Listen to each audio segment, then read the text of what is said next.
మహారాష్ట్ర సీఎంగా అయితే Devendra Fadnavis almost confirm అయినట్టండి.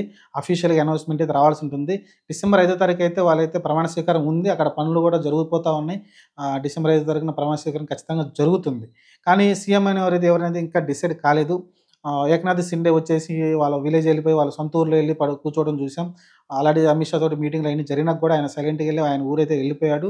కానీ ఇప్పుడొస్తున్న వార్త ప్రకారం వార్త ఏందంటే ఖచ్చితంగా బీజేపీ తరపునే ముఖ్యమంత్రి ఉండబోతున్నట్టయితే క్లియర్‌గా తెలుస్తుంది. దేవేంద్ర ఫడ్నవీస్ అయితే మహారాష్ట్రకైతే సీఎంగా ఉండబోతున్నట్టయితే క్లియర్‌గా తెలుస్తుంది. ఎందుకంటే 132 సీట్లు వాళ్ళే గెలిచారు.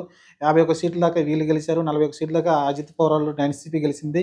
ఆహ్, అలానే శివసేనకు సంబంధించిన పార్టీ ఏకనాథ్ షిండేకి సంబంధించిన పార్టీ అది కూడా మంచి సీట్లు గెలిసింది. కానీ ఇక్కడ ఏకనాథ్ షిండే వాళ్ళ వర్గం అయితే ఇంకా ఒప్పుకోవట్లేదు. ప్రస్తుతం దేవేంద్ర ఫడ్నవీస్‌ని ముఖ్యమంత్రి చేయడానికి. ఎందుకంటే మీరు బీహార్‌లో నితీష్ కుమార్‌ని ఎందుకు మీరు ముఖ్యమంత్రిని చేశారు? అక్కడ బీజేపీకే ఎక్కువ సీట్లొచ్చినియి గదా! మరి అక్కడ తక్కువ సీట్లొచ్చిన జేడీయూని మీరెందుకు అక్కడ సీఎంగా ప్రకటించారనైతే అదే అక్కడ ఏదైతే మీరు అవలంబించారో ఇక్కడ గూడా అదే చేయమనైతే ఏకనాథ్ షిండే వర్గం అయితే ప్రశ్నిస్తుంది. ప్రస్తుతం అయితే ఆల్మోస్ట్ క్లియర్ అయినట్టే ఉంది. కాపోతే ఏకనాథ్ షిండేకి సంబంధించిన మంచి మెయిన్ వర్గాలు ఆర్థిక మంత్రి గావచ్చు, కొన్ని హోంశాఖ ఇవ్వకపోవచ్చు. మిగతాయి సంబంధించిన ఏదైనా వ్యవసాయ శాఖ కావచ్చు, ఇలాంటి మంచి మంచి డిపార్ట్‌మెంట్లు వాళ్ళైతే ఆశిస్తున్నట్టే తెలుస్తుంది. అది వాళ్ళు ఒప్పుకుంటారనిపిస్తుంది. అలానే హ్మ్.